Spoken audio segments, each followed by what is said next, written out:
Монако продолжают расследовать взрыв у дома украинского бизнесмена. Одна из версий – предупреждение от украинских спецслужб. Иран и США продолжают диалог, однако не доверяют друг другу. Стармер перед уходом увеличил расходы на оборону еще на 15 миллионов фунтов. Верховный суд США против Трампа. Судьи заблокировали одну из самых спорных инициатив американского президента – ограничивать право на гражданство по рождению. 280-й выход в открытый космос. Астронавты НАСА провели ремонтные работы на Международной космической станции.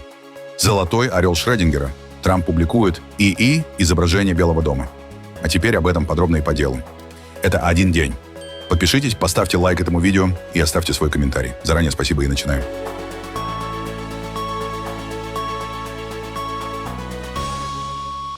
Попытка покушения, предупреждение спецслужб или криминальные разборки.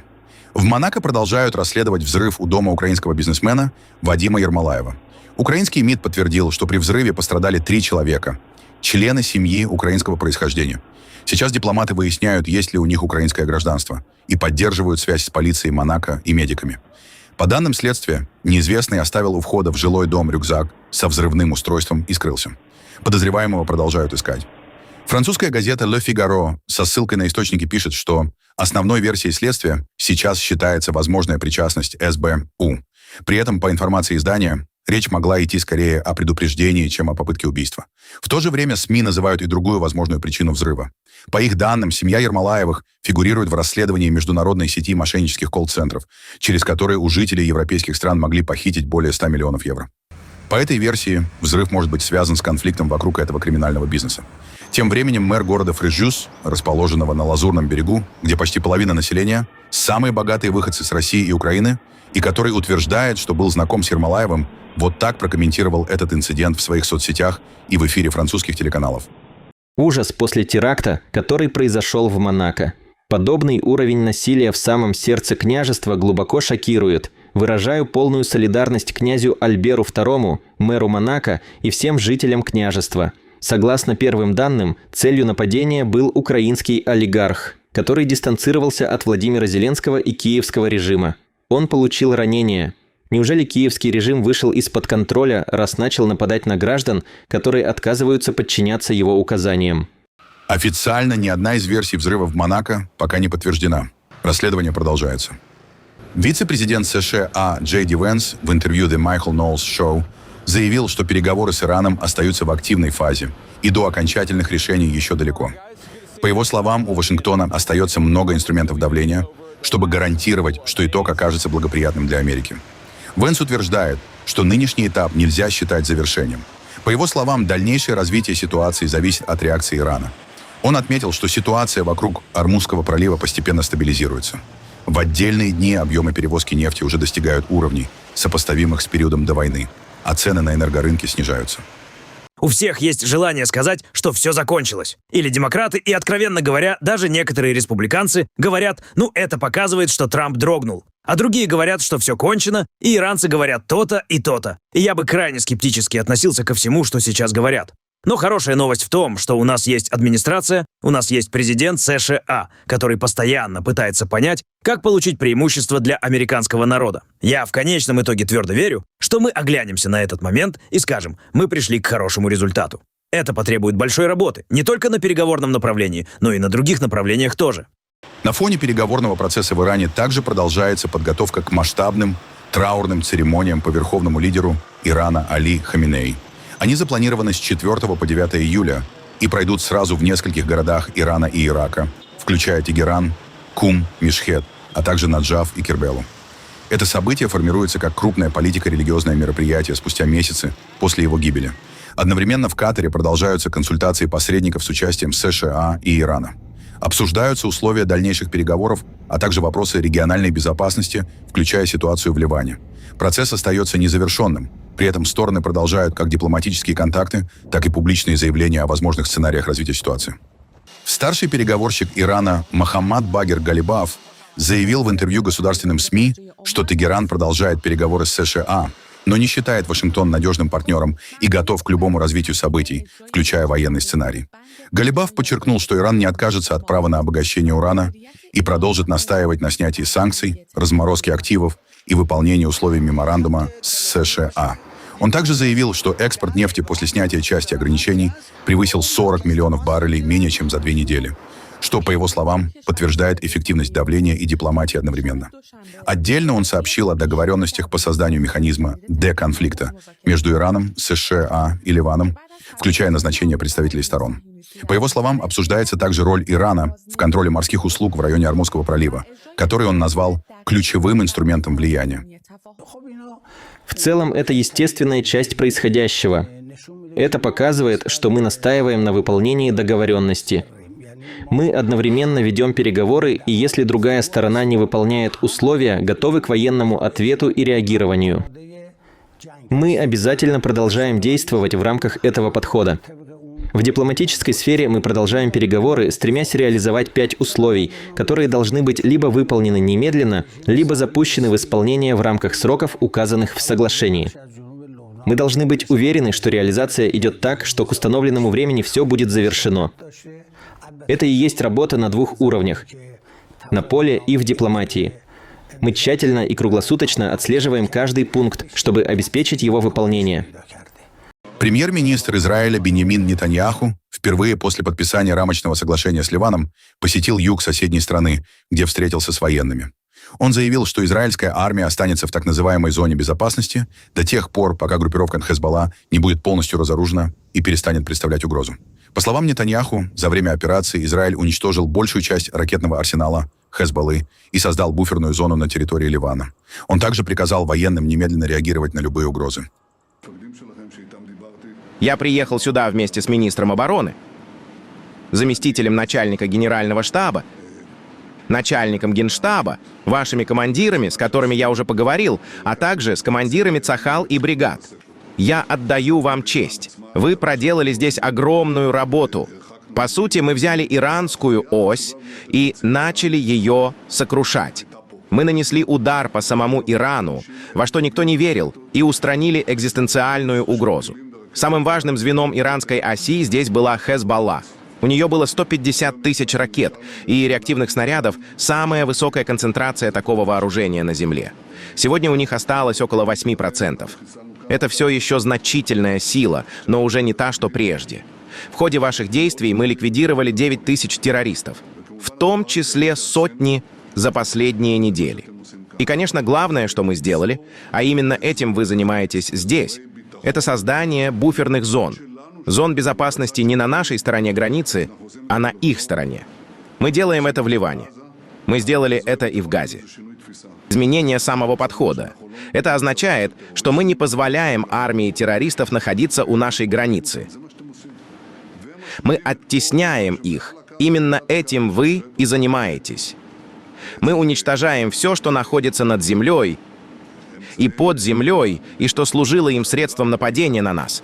Маршруты проникновения, объекты для атак, террористические тоннели, террористические деревни – все это должно исчезнуть. Таков приказ, и вы его выполняете. Самое важное, что вы должны знать – мой приказ, приказ министра обороны, начальника генштаба и его заместителя – прежде всего защищать самих себя. Если вы сами видите угрозу своей безопасности, своей жизни или жизни ваших солдат, действуйте. Не ждите. Действуйте. Это жесткий и обязательный приказ. Благодаря вашим действиям здесь Ливан признает Израиль, Израиль признает Ливан, и мы говорим Ирану и Хезболле: уходите отсюда, вам здесь нечего делать. Здесь есть 2 государства, 2 суверенные страны, которые хотят заключить мир и действительно вернуть безопасность и процветание жителям севера Израиля и жителям Ливана. Вам нужно уйти. Это сильный удар по иранской оси, и он, возможно, не останется без ответа. Мы очень гордимся тем, чего достигли благодаря вашей смелости и нашим решениям.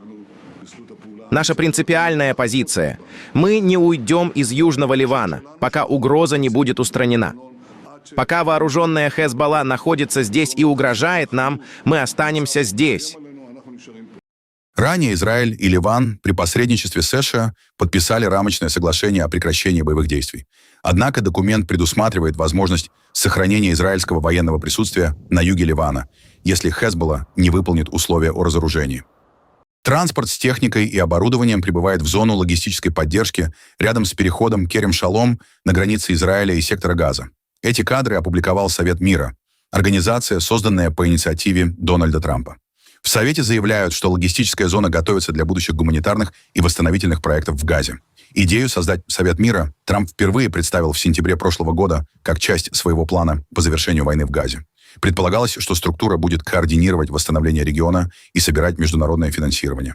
Однако, как пишет Financial Times, обещанные многомиллиардные взносы в фонд Совета до сих пор не поступили, поэтому большинство проектов по восстановлению Газы пока так и не удалось запустить. Великобритания увеличит расходы на оборону еще на 15 миллиардов фунтов.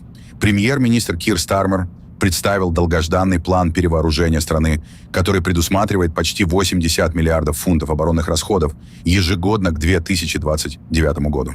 По словам Стармера, дополнительные средства направят не только на усиление нынешней армии, но и на развитие вооружений будущего. План также предусматривает укрепление ядерного сдерживания и выполнение обязательств перед НАТО. Любой, кто посмотрит на это объективно и со стороны, скажет, что это огромный шаг вперед, если учитывать уже сделанное нами, а также если сопоставить это с планом инвестиций в оборону. И тот факт, что это носит стратегический характер, речь идет не только о финансировании сегодняшних возможностей, но и завтрашних. В сочетании с нашей работой с другими странами, потому что единственный путь вперед — это обеспечить, чтобы все европейцы действовали сообща.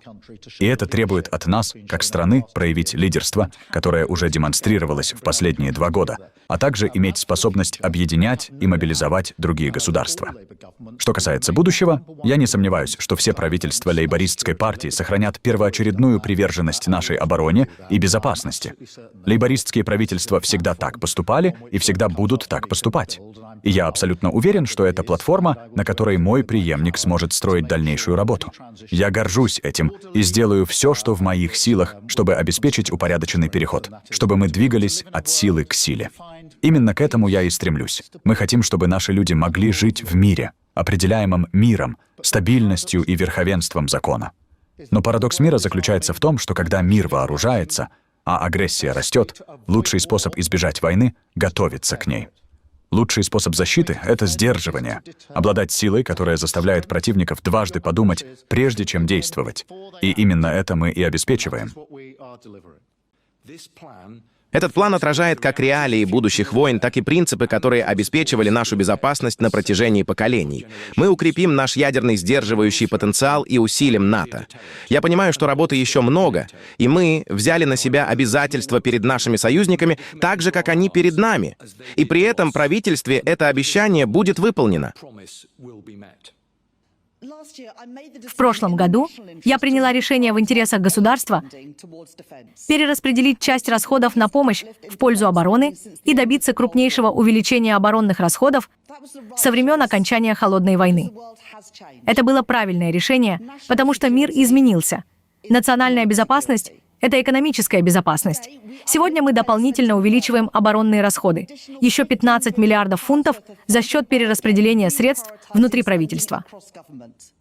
Новый документ появился после нескольких месяцев задержек и политических споров вокруг объемов финансирования. Уже на следующей неделе Стармер представит его союзникам на саммите НАТО в Анкаре, где Лондон намерен подтвердить курс на увеличение военных расходов до 3,5% ВВП к 2035 году. Генсек Альянса Марк Рютте уже поприветствовал британскую инициативу, назвав ее важным шагом к укреплению общей безопасности. Я приветствую план оборонных инвестиций Великобритании. Более сильная британская оборона делает всех нас безопаснее. Это хороший шаг к достижению уровня 3,5% ВВП на оборону, согласованного в Гааге в прошлом году. Оборонные расходы и производство станут важной темой саммита НАТО на следующей неделе. В Венесуэле продолжается ликвидация последствий разрушительных землетрясений. По последним данным председателя Национальной ассамблеи Хорхе Родригеса, число погибших выросло до 1943 человек. Более 10,5 тысяч получили ранения, почти 16 тысяч остались без жилья. Для пострадавших уже открыты десятки временных убежищ. Спасательная операция тем временем входит в критическую фазу. Шансов найти под завалами выживших становится все меньше. В наиболее пострадавшем штате, Ла-Гуайра, международные спасатели уже завершили поиски на некоторых объектах после десятков часов непрерывной работы, не обнаружив новых признаков жизни. Однако разбор завалов в других районах продолжается. В Каракасе после проверки инфраструктуры полностью восстановили работу метро, которые ранее останавливали из-за сильных афтершоков. Тем временем Всемирная продовольственная программа ООН запросила $50 миллионов на экстренную помощь. В организации предупреждают, нынешнего бюджета недостаточно, а поддержка в ближайшие месяцы может понадобиться до 500 000 человек. К гуманитарной операции присоединились и США. В порт Ла-Гуайры прибыли корабли ВМС с техникой и спасательным оборудованием. По данным американского южного командования, военные помогают доставлять тяжелую технику и гуманитарные грузы в наиболее пострадавшие районы. По оценке НАСА, землетрясения повредили или полностью разрушили около 60 тысяч зданий. Южная Корея получила нового премьер-министра. Парламент утвердил на этот пост бывшего генерального директора интернет-гиганта Навер Хан Сон Сук, несмотря на бойкот голосования со стороны крупнейшей оппозиционной партии. Хан станет второй женщиной-премьером в истории страны и первой за последние 20 лет. До назначения она возглавляла Министерство малого и среднего бизнеса, а ранее руководила Навер, где отвечала за развитие цифровых сервисов и искусственного интеллекта. Президент Ли Джа Мён рассчитывает, что опыт Хан поможет реализовать стратегию превращения Южной Кореи в одного из мировых лидеров в сфере искусственного интеллекта.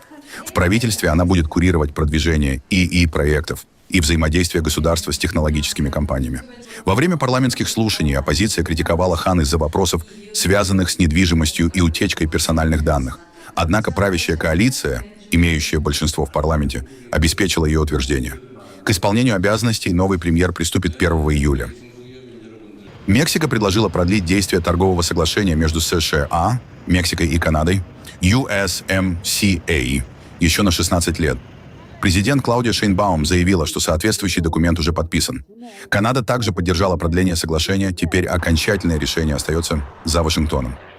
USMCA – это соглашение о свободной торговле между США, Канадой и Мексикой, которое с 2020 года регулирует поставки товаров между тремя странами и заменило договор НАФТА. Оно позволяет поставлять большинство товаров, в частности автомобили и автозапчасти, без дополнительных пошлин и является основой промышленной кооперации трех стран. Если все три страны согласятся на продление, договор сохранит действие до 2042 года. В противном случае соглашение перейдет в режим постоянного пересмотра, что создаст неопределенность для бизнеса и инвесторов. Решение по этому вопросу США, Мексика и Канада должны обсудить на переговорах 1 июля. При этом президент США Дональд Трамп ранее неоднократно критиковал USMCA, заявляя, что соглашение не приносит Соединенным Штатам достаточной выгоды. Все, что может произойти, прописано в соглашении. Это не чья-то новая идея. Один из вариантов, например, продлить его еще на 16 лет. Это письмо должно быть подписано до среды. Я уже подписала позицию Мексики. Мы выступаем за продление еще на 16 лет. Министр экономики Канады также выполнил все необходимые процедуры. Теперь мы ждем ответа Соединенных Штатов. Если не будет принято решение о продлении соглашения на 16 лет, тогда начнется процесс его пересмотра. Это не означает, что его будут пересматривать каждый год, но будет официально запущена процедура оценки. В ее рамках определят, требуется ли вносить какие-либо изменения в действующее соглашение. Куба заявила, что переговоры с США по-прежнему не дают результата. Об этом сообщил министр иностранных дел Бруно Родригес, напомнив, что отношения двух стран уже десятилетиями остаются напряженными из-за санкций и политических разногласий. По его словам, обсуждения, начатые ранее в этом году, не привели к результатам. В последние месяцы Вашингтон усилил ограничения. Под санкции попали кубинские госкомпании, связанные с энергетикой и финансами, а также расширился контроль над банковскими операциями и сотрудничеством с иностранными партнерами. В Гаване считают, что это только усложняет ситуацию и усиливает экономическое давление на страну. В Вашингтоне заявление пока не прокомментировали.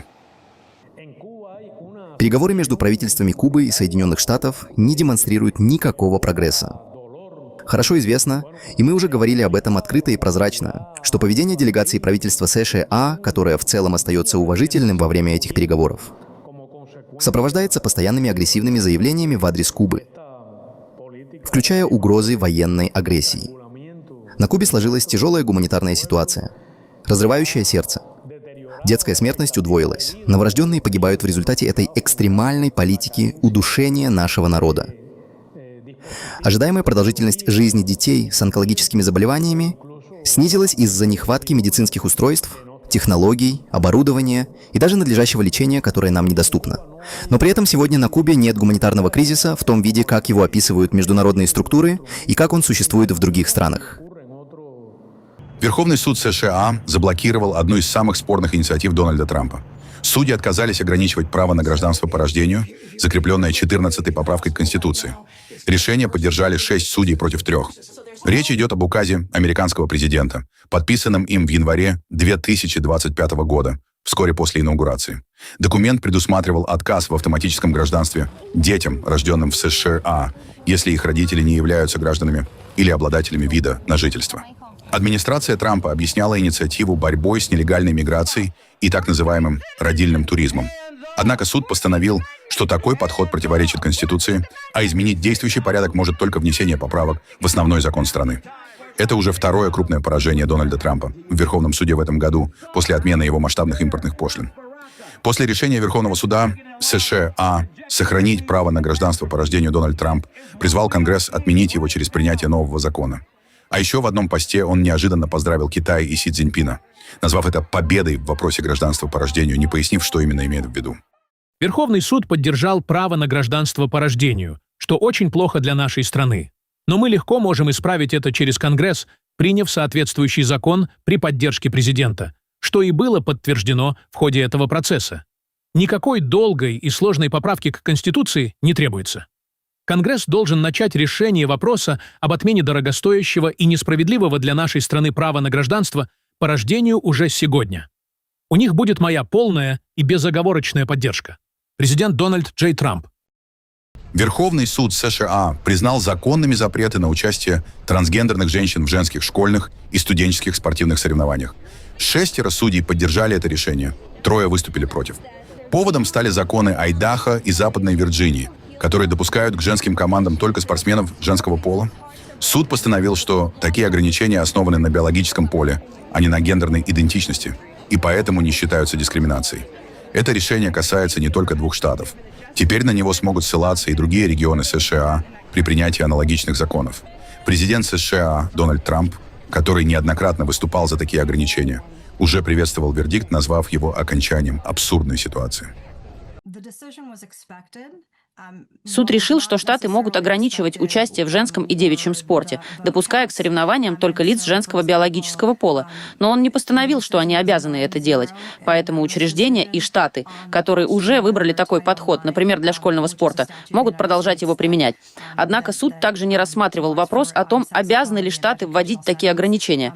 Так, например, примерно половина штатов США разрешает трансгендерным женщинам и девочкам участвовать в женских и девичьих соревнованиях, и эти штаты смогут продолжать такую практику. Суд ясно дал понять, что этот вопрос остается открытым, и все ожидают, что в обозримом будущем он будет рассмотрен Верховным судом. Сегодняшнее решение не исключает трансгендерных спортсменов из школьного спорта. Оно лишь говорит, что все учащиеся спортсмены будут распределяться по одному и тому же критерию, по их полу. Думаю, это создает хорошую возможность для сторонников разных позиций, возможно, даже для совместной работы, подумать о новых способах, которые позволят всем детям, включая трансгендерных детей, участвовать в школьном спорте так, чтобы они чувствовали себя полностью комфортно. Принц Уильям подвел первые итоги работы благотворительной программы Homewards, которую он создал 3 года назад для борьбы с бездомностью. По его словам, проект помог более чем 70 людям получить постоянное жилье, около 250 найти работу, а еще 1000 получили поддержку до того, как оказались на улице. Выступая в Лондоне, наследник британского престола заявил, что бездомность – это не личная проблема человека, а следствие системных ошибок, которые можно исправить. 3 года назад, всего в нескольких милях отсюда, мы задались простым вопросом. Можем ли мы показать, что бездомность можно предотвратить? Сегодня мы начинаем видеть ответ. Да. Слишком долго бездомность считалась проблемой, которой нужно просто управлять. Программа Homewards показывает, что ее можно предотвратить. Во всех 6 наших пилотных регионах мы видим ощутимые результаты. За 3 года Homewards помогла 73 людям получить постоянное жилье, более чем 250 найти работу, а также оказала поддержку тысячам людей еще до того, как они оказались в кризисной ситуации. Это не просто статистика. Это люди, у которых теперь есть дом, работа и будущее. Совершенно не похожее на то, каким оно было всего несколько лет назад. Потому что бездомность — это не личная неудача человека, а системная проблема. И если система способна создавать эту проблему, то она же способна ее предотвращать. Уже очевидно, что Homewards меняет жизни людей. А теперь представьте, каких масштабов мы могли бы достичь, если бы наш подход был внедрен во всех уголках страны. Homewards объединяет благотворительные организации, бизнес и местные власти, чтобы создать модель профилактики бездомности, которую в будущем можно будет внедрить по всей Великобритании. Дональд Трамп опубликовал в Truth Social изображение огромного золотого орла, якобы установленного на балконе Трумэна в Белом доме. Он назвал его «золотым подарком к 250-летию здания». А вскоре пост был репостнут официальным аккаунтом Белого дома. Однако, как отмечает CNN, изображение вызвало сомнения. Перила балкона отличаются от реальных, а на щите орла вместо 13 звезд изображено 11. По данным метаданных, картинка, вероятно, создана с помощью Google AI. Фотографы позже опубликовали снимки Белого дома без орла, сделанные уже после поста Трампа. С момента возвращения в 2025 году Трамп активно меняет внешний вид Белого дома. От золотых деталей до масштабных перестроек, включая снос части восточного крыла. Астронавты НАСА Крис Уильямс и Джессика Мейер вышли в открытый космос, чтобы отремонтировать роботизированную руку Канадарм-2 на Международной космической станции. Во время выхода они заменили неисправный шарнир, который вышел из строя в конце мая и мешал нормальной работе манипулятора. Канадарм-2 используется для перемещения грузовых кораблей, обслуживания станций и помощи астронавтам во время выходов в открытый космос. В НАСА отмечают, что система работает уже более 25 лет и была изначально спроектирована так, чтобы ее основные узлы можно было менять прямо на орбите. Это уже 280-й выход в открытый космос, проведенный для обслуживания Международной космической станции. Над древним храмом Посейдона в Греции поднялась клубничная луна. Полнолуние осветило руины на мысе Суньон и отражалось в море у берегов Эгейского моря. Так называют июньское полнолуние. По традиции оно совпадает с сезоном сбора клубники. Храм Посейдона, построенный в V веке до нашей эры, считается одной из самых известных античных точек на побережье Греции.